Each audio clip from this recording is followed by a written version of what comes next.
kuki yanze ko famiye murwaza agashaka uwo yishyura amafaranga umurwaza hanyuma arangiza akanga kurya ku manywa akanga kunywa ku manywa akajya arya nijoro saa sita z'ijoro agatumiza komande saa tanu saa sita z'ijoro kugira ngo abantu bamenye ko atarya kandi yariye saa sita z'ijoro. Aha reka mbaze gusubiza aho ngaho ku manywa yangaga ku manywa yarirembeshaga akanga kugaragaza ko ari muzu yavugana n'umuntu umwe kuri telefone mwebwe mwese akavuga narwaye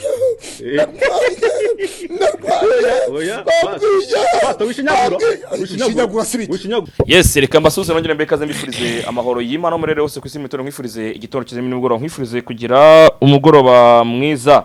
na dore imboga afite umwana witwa Niyonzima asize umwana witwa Niyonzima yabyaye yo kabazi na kawe oya ko kana nzakurikirana ndashaka no kuzajya yogewe wowe uzagera Nyamasheke oya nzagenda ngereyo biri serious kandi nzajyayo abenshi bati Pastor Claude washinyaguye kandi kimenye mese zatwara kamera cyakoze ifoto nzifotoza n'umukecuru n'uwo mwana Pastor buri seriye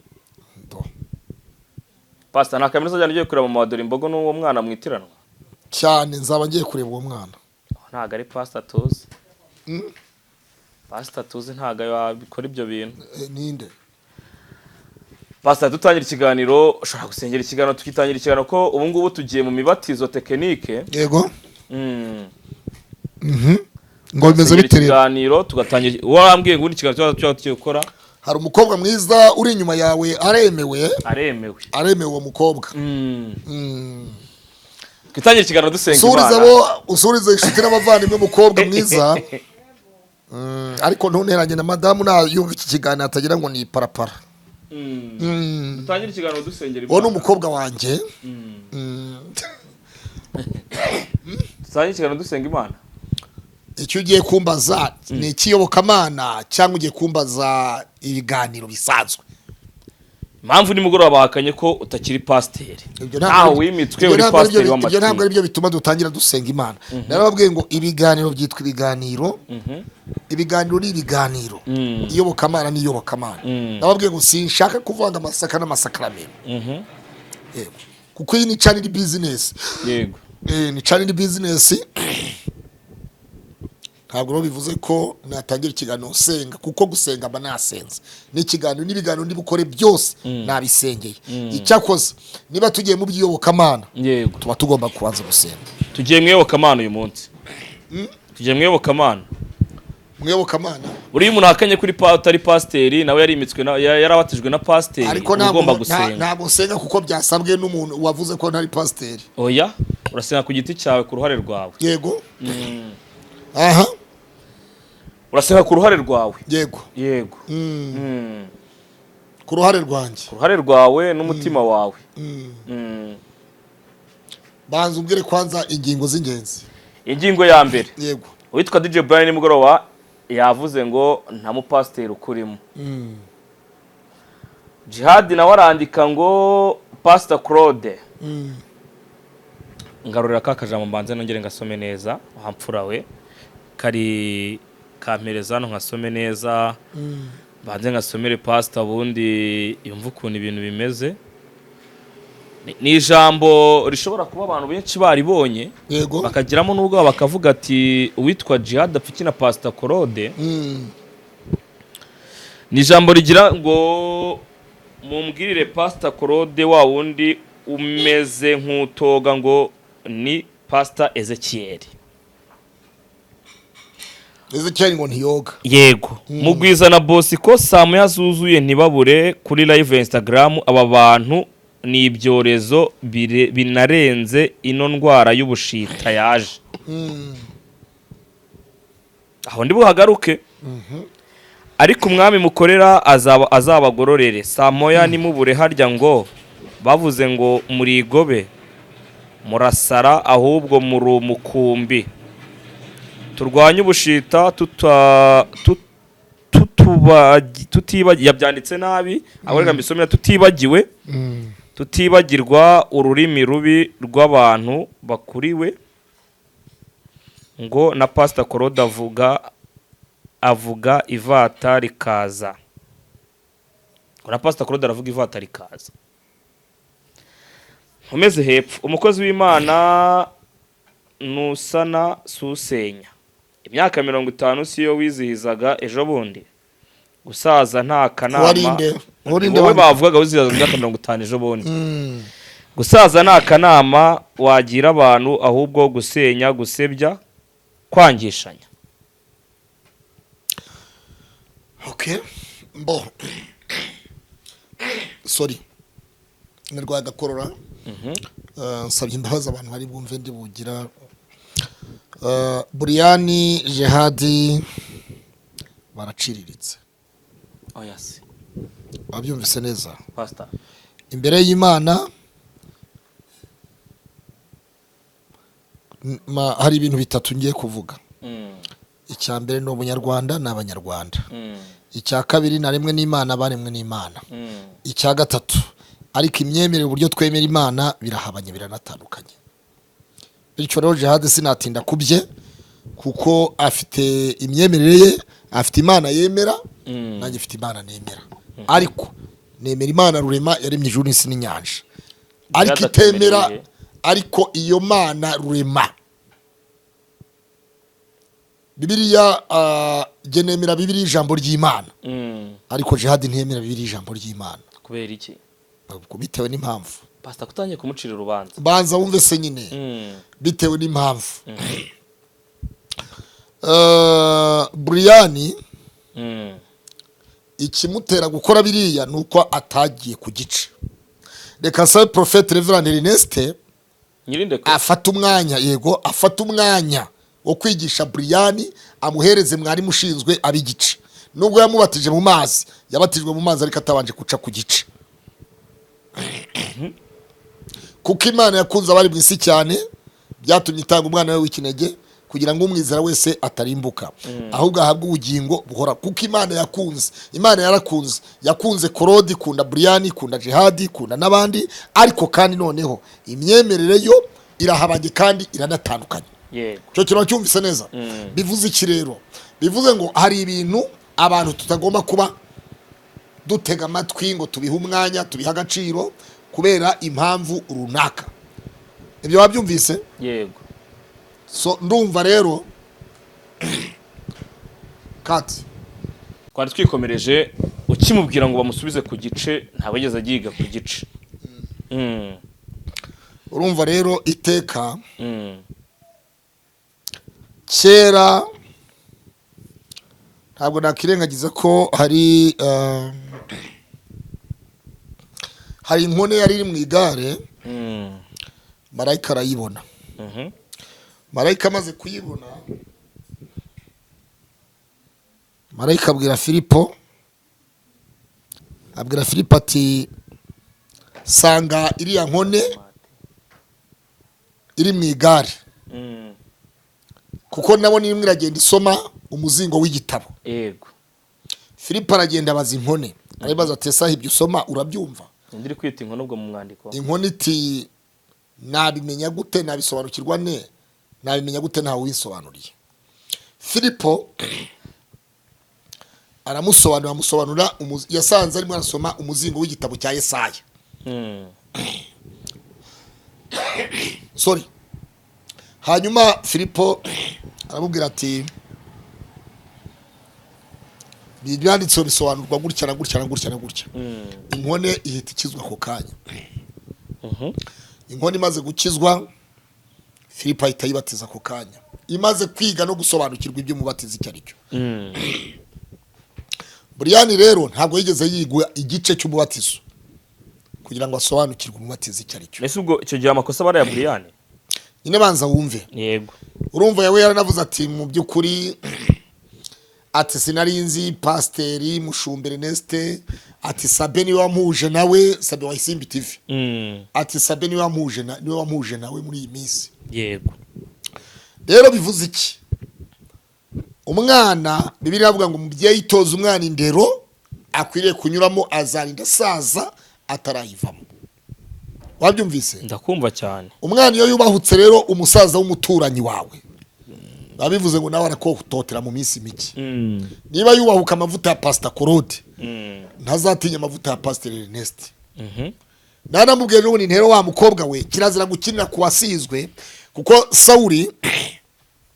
Sawuli yahize Dawidi kenshi ariko igihe kigeze abasirikare ba Dawidi bageze kuri Sawuli yananiwe babaza Dawidi ati databuja ko tugeze kuri Sawuli waguhize kenshi tumwice se pastor kuzanye ijambo ry'Imana baza wumvise Dawidi aravuga ati kirazira gukora kuwasizwe n'Imana wabyumvise neza kirazira gukora kuwasizwe n'Imana wasizwe n'Imana rero kirazira kumuvugaho amagambo menshi niyo wasanga ryamye mu muhanda munsi y'iteme niyo wasanga sambana niyo wasanga akora ibiki apfa kuba yitwa iryo zina gusa yarasizwe n'Imana kuvuga iryo zina rero ikintu ndahise mbwira Brian ndamuga nti Brian rero mu kiganiro ejo bundi ucunge neza nutasaba imbabazi Brian agusaba imbabazi nutasaba imbabazi nyine Brian agusaba imbabazi umutima wawe ugakomeza urakaza gutyo muri za ntuze muri ku mbuga nkoranyambaga kuri za Twitter za ntuze za Instagram ibintu nk'ibyo ku rukuta rwa Instagram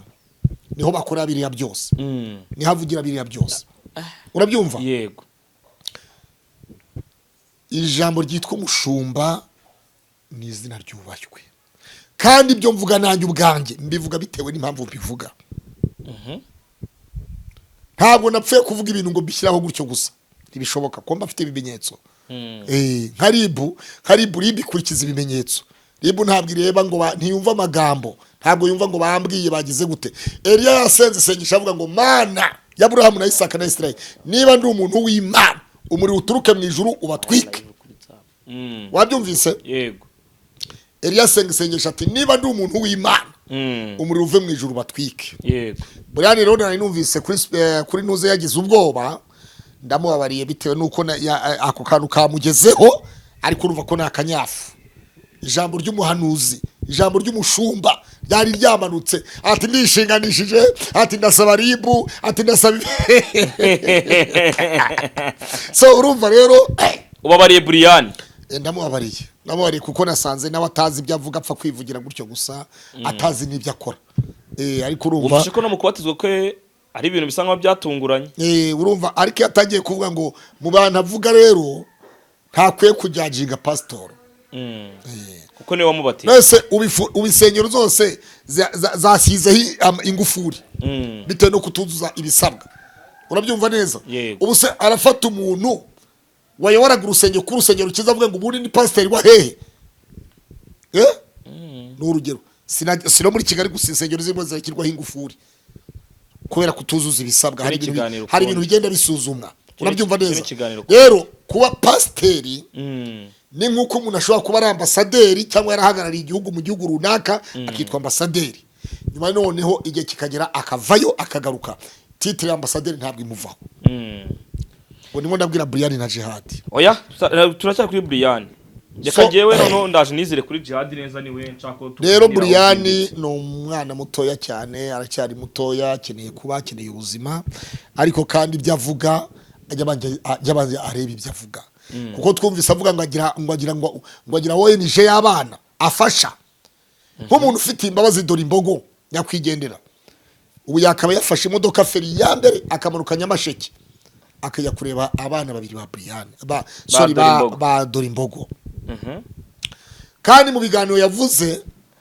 ngo navuze ngo abo bana ba dore imbogo ngo ntabwo mbazi nige muntu urimo urakorera ibiganiro n'ubuvugizi abana ba dore imbogo aho ejo Dr Sarongo yawumvise ikiganiro nakoze ahita asaba nimero automatically agomba koherezaho amafaranga kandi yahise ayohereza Inyamasheke ku munsi w'ejo mu kiganiro nakoze Sarongo yacyumvise yagiteza amatwi yarampamagara arambwira ati wampa nimero noherezaho amafaranga kuri aba bana ba dore imbogo nohereza nimero mvugana na mama wa nyakwigendera turavugana rero Brian nige muntu urimo urakora ubuvugizi bw'abana ba nyakwigendera kuko mbere hose ntabwo abo bana twari tubaza ntabwo nyina yari yarigeze abavuga ariko none aho tubamenyeye nyirakura akabatangaza ko bahari tugomba kubabira abavugizi kandi ikindi nta nubwo Korode yigeze avuga ko dore imboga atarwaye ahubwo jewe navugaga ko Dr M indwara yatwaye mu bica avuga ngo Faisal ntagomba kwivuriza mu Buhinde mu bihugu byo hanze so tukavuga ngo urazana Faisal nta nubwo arabona transfer y'ibitaro bya Hopital de France CHK cyangwa Igutare wowe urazana Faisal gute kandi hari ibindi bitaro biri munsi ya Faisal atarageramo wabyumvise aho rero jewe niwe narwanyije niho wabanje gukubitira. Ntabwo ugenda avuze ko atarwaye, nemeje ko arwaye ndanabyemeye. Ubusa nari guhakana gute ko arwaye? Navuganye n'umuyobozi w'ibitaro bya Kibogora akemeza ko ari mu bitaro. Nari kubihakana gute public relation y'ibitaro bya Kibogora abitwemeza muri kamera? Ariko we na Bosco urumva rero bariya ntabwo babakurikiranye ko dore imbogo hari umugira umuntu umufasha nkamwoherereza n'isukari amuhe basi n'igikoma. Urumva nka Brian akaba yavuga biri ati jewe maze kumenya ko arwaye numvise ibiganiro bikorwa nakoze igikorwa cyo kugira icyo nohereza kwa mama wa Dorimbogo ngarwaze Dorimbogo. Jehadi akaba avuga ati jewe nanjye nkimara kubyumva hari igikorwa nakoze gikomeye nagize ikintu nkora Dorimbogo arwaye. Abo bose barimo barasakuza bazenguruka kuri social media bakaba bavuga ati jewe arwaye narabyumvise nkora ikintu cy'ubutwari nubwo atuvuyemo ducitse Imana imuhamagaye cyangwa se asinziriye ariko hari icyo nakoze akiriho arwaye. Bene abo rero nibo bakeneye kuza kuvuga naho barimo baravuga gusa bavuga ubusa bose. Abo bose ni nk'umuyaga, ni nk'uko umuntu yakubura imishingwe hanyuma ivumbi rigatumuka. Abo bose bameze nk'ivumbi ritumuka kuko ntacyo bigeze bamara, ntacyo kandi ikindi nakoranye ikiganiro na Ntambabazi Dorimbogo akirwaniye mu bitaro bya Kibogora. Dusaba ko yafashwa na nimero ya telefone nyishyiraho. Ikiganiro nakoranye n'umukobwa witwa Fina Dorimbogo akirwaniye mu bitaro bya Kibogora nakizeho nimero ya Dorimbogo. Ako ni nawe wazanye Jennifer kugira ngo aze gusenya ibyo ko Dorimbogo arwaye. Wowe niwe wazanye Jennifer ngasenye Dorimbogo ko arwaye. Asenye gute? Abisenya byange avuge ngo Dorimbogo birani imitwe. Ntabwo giye Jennifer twiyeze tuvugana. Pastor nta kiganiro nakoresheje Jennifer Dorimbogo arwaye. Nimugoroba ikindi kintu ushaka kugarukaho aba bari kukuya kuri space bari kuyawe na Ezekiel ndetse na ba boss. Yego. Ese ku munsi wo gushyingura bo babonetse Nyamasheke bagiye gushyingura? Oya ntabwo babonetseyo. N'abanyamakuru bagiye benshi bagiye bagiye mu kazi ntabwo bagiye gutabara. Yego. Uwitwa Ndahiro Valence Pape ati ibintu byajemo ubushinyaguro. Gute? Ikiganiro nakoreye ku Isimbi TV. Uyu Ndahiro Valence Pape waje kuvuga ati ibi baba pasiteri bagiye bakora ibyo kuba ko Dorimbogo atarwaye akabura umuntu umufasha nimba ari umuntu ufite umutima we ntiyari kwicara agafite amafaranga akoreza Dorimbogo atajye kureba ko pasiteri yavuze. Ukiraho ko yagikoreye icyo kiganiro yaragikoreye ku Isimbi TV ni iki Sabe ko sabatashyizeho inimero ya nyina wa Dorimbogo nk'umuntu wari ukoze ikiganiro gifite icyo kimariye abanyarwanda, nk'umuntu wari ukoze ikiganiro nk'Isimbi TV yari ikoze ikiganiro cyiza ikoresheje umusesenguzi kandi w'umunyamakuru wa BTN. Kuki batashyizeho nimero ya nyina wa Dorimbogo? Noneho abantu bo ku Isimbi bakurikirana bati Sabe ashyiraho nimero ati gufasha mama wa Dorimbogo cyangwa se gutabara mama wa Dorimbogo. Ko bitakozwe ibyo bihe. Inde Bishop Gafaranga n'uwi Nyamasheke n'uwi wa Dorimbogo yakoze ikiganiro ku Isimbi TV. Ko atakoze ikiganiro byibuza ngavuga ati bari bo ku Isimbi avuga ati Sabe ndagusaba Sabe ushyireho nimero ya mama wa Dorimbogo, hari umuntu umwe cyangwa babiri batatu bashobora gufasha bari abana Dorimbogo asize cyane ko nyirakuru ari umukecuru. Wabyumvise neza? Ariko jewe nta kiganiro kimwe nkora ngo ngene ntakizeho nimero ya mama wa Dorimbogo. Kubera iki? Hari umuntu umushobora kuvuga ati je nagize umutwaro w'abari abana, shobora kubafata mu mashuri, nshobora kubambika, nshobora kubishyura mituweli, nshobora kubagurira amakaye, nshobora kuba ibintu nk'ibyo. Wabyumvise neza? Ese pastor tukira aho ngaho bari abagabo ko nabonye aribo bantu bari kugenda bapostinga turatu video twawe na Bosco, kuki batafashe Dr. M Sabe no bitacita? Yego. Kwanza nta n'ikiganiro nzi Sabe yatumiyemo Dorimbogo. Nta na kimwe. Ntacyo nzi Chita yatumiyemo Dorimbogo. Yego. Muri icyo gihe bari kubona batabaza Dr. M atabaza kuki batamufashe bamujyane kuri platform nini kugira ngo nyine afashe nyine ubufasha. Urabona hari iyo ugiyeyo hari ikintu kigenda. Yego. Kuki icyo kintu batatumiye Dr. M babonye kari gutabaza ngaje hariya naho bareba ikintu bamufasha. Hari ikintu navuga. Hari ibintu muri social media byamaze kubakwa biba umuco ahubwo biba bigomba uwo muco ubugomba gucika. Ibintu byitwa prank. buriya dore imbogo Urugendo TV ko rwari rwagiye Nyamasheke rwagiye kuri hopitali ya Kibogora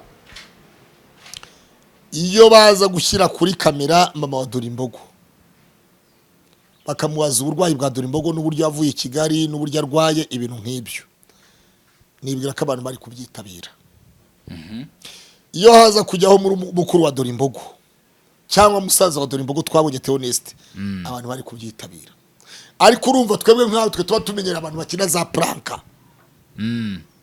kubona Dr. M arimo aravuga ngo ararwaye ararembye cyane no kujyanwa mu bitaro byo hanze no kujyanwa Faisal ibintu nk'ibyo avuze Faisal yirengagije ko ari ibitaro byitwa Hopital de Reference ibitaro bya CHB ibutare n'ibitaro bya CHK ibitaro bikuru bya Kigali ibyo byitwa Hopital de Reference yewe n'ibitaro ngira ngo bya Kibungo bivuze iki rero bivuze ngo twebwe twaravuga nga tuti kuki barimo barasaba amafaranga yo kujya Faisal no kujya mu mahanga aho ari mwumvise twe twemezaga karwaye ariko noneho ntabwo twemezaga ko yajya Faisal kandi hari ibindi bitaro byitwa Hopital de Reference ataranyuzwa kandi ikindi twibuke ko Kibogora ntabwo nyakwigendera dore imbogo yahavuye arembye kuko yaza kuba arembeye Kibogora Hopital baba baramutwaye ku bindi bitaro batamuhaye transferi yo guhura na muganga ku Kibuye kuko Hopital ya Kibuye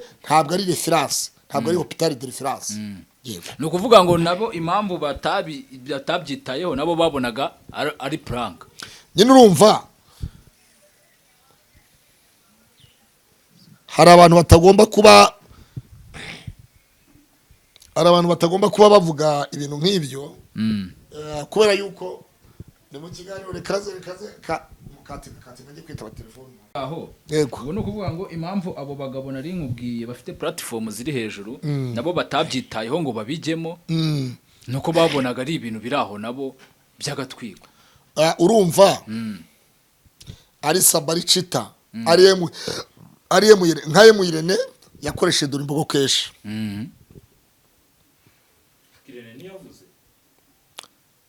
Irene ntiyagiyeyo n'ibindi twavuga Sabe yakinnye video ya dore imbogo ari uko apfuye ariko arwaye atabarizwa arwaye ari mu bitaro bya Kibogora bivugwa public relation asobanura ko arwaye ari mu bitaro barimo baramwitaho barimo baramukurikirana ntabwo Sabe yakoresheje ikiganiro cyo kuri dore imbogo nanjye nibyo ndimo ndavuga ntabwo Chita yakoresheje ikiganiro cyo kuri dore imbogo nta live yigeze iba ya Jad na Brian itabariza dore imbogo nta space nta live yo kuri Instagram ya Jad na Brian yigeze ibicyo gihe rero nababwira ngo bameze nka yantuze sinzi ukuntu nababwira sinzi ukuntu nabisobanura bose abantu bakunda umupfu kuruta umuzimu ukiriho cyane aharo nababwira ngo nibicecekere kuko nabo ubwabo ntabwo ushobora kubona abantu babiri barimo bararwana kandi ufite ububasha bubakiranura nurangiza ngo ubarebere umwe yicuni cyangwa se umwe akubita undi cyangwa se umwe abe yababaza mugenzi we kandi ubireba n'amaso ufite uburenganzira ubafite uburenganzira ari babiri no kuba wagira icyo ukora no kubakiranura aha rero navuga ngo Brian ajya avuga ko afite abana afasha namanuke Nyamasheke mu murenge wa Kirimbi ajye gufasha bari abana ba Brian agaragaze n'Isimbi TV amanukane n'Isimbi TV hanyuma turebe tuti Brian wakoze duhita tuzamura tuvuge tuti I salute you bari abana bongere mu muryango w'abana afasha muri babana ajya avuga afashe twe tutazi twe ntabwo tubazi ntabwo tubazi ariko bura najya ku bana ba dore imbogo tuzabamenya icyo gihe bityo rero numvise cyakoza nanumvise Jihad avuga ngo bazajyeho n'Urugendo TV impamvu Jihad ahagaze ku Rugendo TV twakoze ikiganiro na Nepo ahita abwira Adamu w'Impanuro TV ngo bari wo gikoresha ngo Jihad n'inshuti yanjye ngo sirakora ikiganiro kivuga kuri Jihad Jihad baramutinya se wabyumvise neza Nepo niko yavuze Urugendo ngo sirakora ikiganiro kivuga kuri Jihad Jihad se kucyo bamutinya ibyo rero bivuze iki bivuze ngo inshuti yawe ntago yakora ikiganiro c'est ça ubusesenguzi bubazikise gushima no kunenga kavuga atariko ibiganiro nibi byabaye urumva icyo bakora bo batanga makuru yo kugira ngo abantu bavuge kandi bo ntibashaka gutanga amakuru nk'abantu babaye kuri teri, abantu bazi ukuri, nk'abantu bazi ukuri. Ibyo rero navuga ngo mu by'ukuri bakajya hariya ngo twakoze ibi, ariko amakuru nifitiye abitwa abanyamakuru bamwe na bamwe ngo bateranyije 20,000 baba ari byo bahereza mama wa Dorimbogo. 20,000 na niyo nzima Claude yarabikubye inshuro zingahe, kandi nta na kamera nta n'iki, nta kamera najyanyeyo, nigumiye ahangaha nikorera ibiganiro byanjye sinagiyeyo, ariko urumva nanjye nabakubye inshuro zingahe. ariko rero bari abantu babiri, sinzi ikibazo hagati yawe na Ezekiel na Bosco mufitanye. Nyakwigendera Dorimbogo yavuze vava ngo hari ngo turi kuri Hotel Tech na Pastor Claude ngo hari umuntu wo hanze wamanuriye ngo ubukwe bwihuse, urabyumva bavuze ngo mu kwa 7 mu kwa 8 muri ayo mezi kwa 7 no kwa 8. Urakibutse iki kiganiro? Ndakibutse, ndaza kugishaka. Ndabyibutse, ndaza kugishakisha paka. Nende kuvuga kuki birengagije uriya mugabo wahanuye ko Dorimbogo azakenyuka. Ni ikibazo gikomeye cyane. Ni ikibazo mu bintu bari kuvuga ko bamushyize ku ruhande. Uriya mugabo rero nawe ntabwo arimwe araboneka kugira ngo ntabwo arimwe araboneka. Nicyo kibazo. Kuki iyi nkuru ya Dorimbogo y'urupfu rwe uwitwa Twitter na mugenzi we bayipostinga kuri Instagram zabo bakayisharinga RIB. Ubundi RIB nijya muri urupfu rwa Dorimbogo iraza guhinduramo iki? Nta na kimwe. Ndetse RIB iraza kugutwara kiko waravuze ko Dorimbogo arimo arakora imitwe ku bitaro naho waba warabivuze. Bikaba niyo byabita ari byanyabyo. RIB iraza kuzigutwara iki? Niyo bisha Dorimbogo wapi? Nese abagabo barashaka iki kugira ngo dore n'ubu ngubu hari inkuru imaze gusoka kuri Dynamic ivuga ko ngo barafashwe ngo DJ Brian na Jad bafatiye Pastor Claude na Ezekiel ngo abagambanyi abashinyaguzi ndishinganisha. Kuki we nimba DJ Brian nawe adatinya ibyo ngibi kujya kuvuga ari kwishinganisha? Ari ishinganisha hejuru y'iki? Ni ikibazo gikomeye cyane. Urumva nyine na ibya naravuze nti nta kirazira kuvuga, nti kirazira gukora kwasizwe n'Imana. Wasizwe n'Imana kirazira kumukoraho. Bibiliya nikivuga DJ Brian Pastor Ernest ni ukunda kubyigisha cyane. Avuga ngo ntimukavuge ku muntu wasizwe n'Imana. Wasizwe n'Imana n'umuntu wubashywe. Wasizwe n'Imana n'umuntu Imana yubaha, n'umuntu Imana ibifiteho ijambo rya nyuma. Kirazira rero gutera amagambo wasizwe n'Imana. Yego. Ubwo nibwo bwo bafite. Pastor bona kintu cyinshi nyuma y'ibintu udashaka gutubwira kuko ukuntu uri kuvuga abantu bose baze kumva iki kiganiro. Urasa nk'umuntu hari ikintu ushaka kuvuga kuri Brian ukagica ku ruhande ati witonde atuce bugufi atusabe imbabazi. Kubijyanye n'iki? Muri iki kirimo aho. Kubijyanye n'iki? Bijyanye na Brian ndumva hari akantu kataragira. Brian ni umukristo usenya mu itoro ry'inshuti yanjye. Pastor nyine Ndekwe Ernest. Rero ikindi Brian ni umwana. Umwana ahoha nk'umwana. Iyo umwana rero arimo arahoha ngo papa mama uramureka. Nuko wamuretse se wavuze ngo ni urakira. Nuko wamuretse abantu bavuze ngo ni ibishingwe ngo ni imiyaga ihuha. Oya reka ibyo nibwira yuko umwana avuga nk'umwana. Ni inshuti yawe ariwe wanabatije Brian kuri ibi bintu biri kuvugwa, hari ikintu mwari mwabiganiraho? Ntabwo nafata Pastor Ernest ngo muzane mu matiko nk'aya. Oya ashobora no kukwihamagarira akakubwira ati wenda umukristo wanjye ndabona ari kurengera wihangane ndabahuza bimeze bite? Yaduhuza gute saduhuza? Ibi nibyo ku mihanda babyita ngo ni showbiz. Showbiz rero nuko ni showbiz nyine. Na Brian birayivugishaga ngo RIB se amakosa n'amafuti agira RIB kitaramuhamagara. Arimo kwa space bakagarutsa aho kantu uravuga ati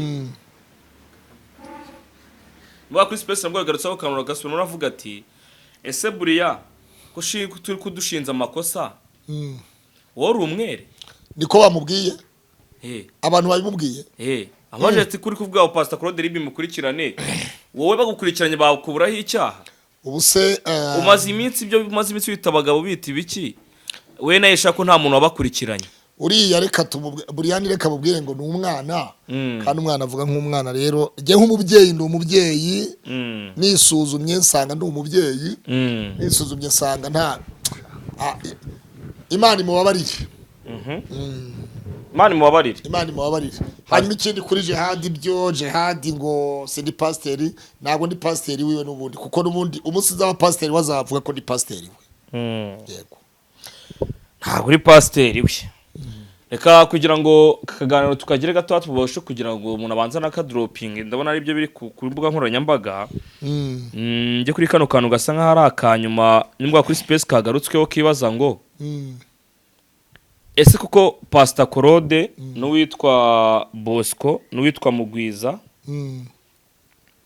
nibo bantu mwisa abashinyaguzi bashinyagurira urupfu rwa Dorimbogo cyane namwe mutabashije kujya n'icyo mukora namwe muri abashinyaguzi nkabo ahubwo barimo baravuga kandi bakavugira kuri za ntuze bahereza abacuruza gucuruza amagambo yabo abo nibo bashinyaguzi kuko icyambere ngiye navuga ngo umuntu wese urimo urakora ikiganiro ku izina Dorimbogo yarangiza ntakireho nimero ya nyina wa Dorimbogo ngo basoza avuga ati nyamuneka nimufashe uriya muryango uwo ngo niwe mushinyaguzi wa mbere kuruta n'abantu bose yego Jihad aragira ati Pastor Claude nta karama wagira abantu ahubwo gusenya gusebya no kwangisha Pastor umuntu w'umupasiteri cyangwa reka tukuri na pasiteri uri umunyarwanda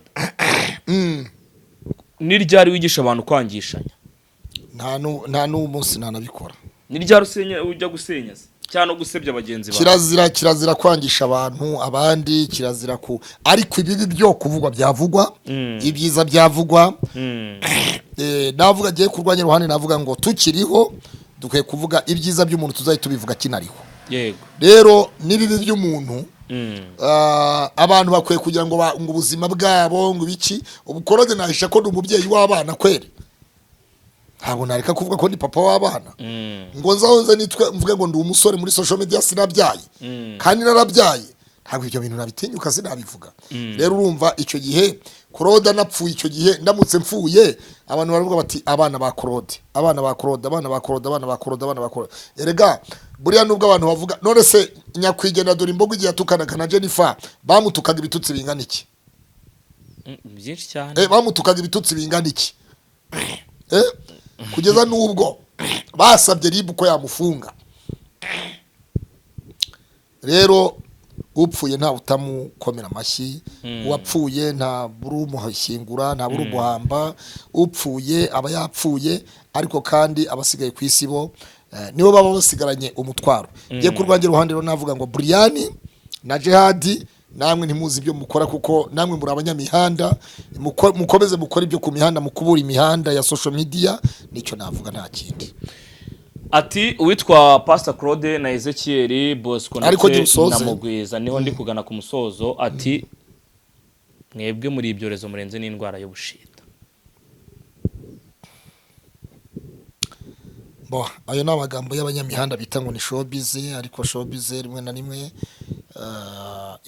hari igitekerezo nza gutanga umwanya nuboneka ku bijyanye na Buriyani na Bosco byo ni iyindi nkuru iza kuza ukwayo yego ikivuga ko mushobora muri indwara irenze n'indwara y'ubushita cyo urakivuga iki nakubwiye ngo hari iyindi episode igomba gukorwa to dropping episode dushimire abantu badukurikiranye bose Imana yo mu ijuru ibaho umugisha kandi uzi gukora ibyiza ntabikoreye mu bera icyaha iyo wamaze kubona icyo ukora ugikora hakibona ubikora bikunze azagororerwa Imana ibaho umugisha tubabwire ngo turabashimiye ciao ciao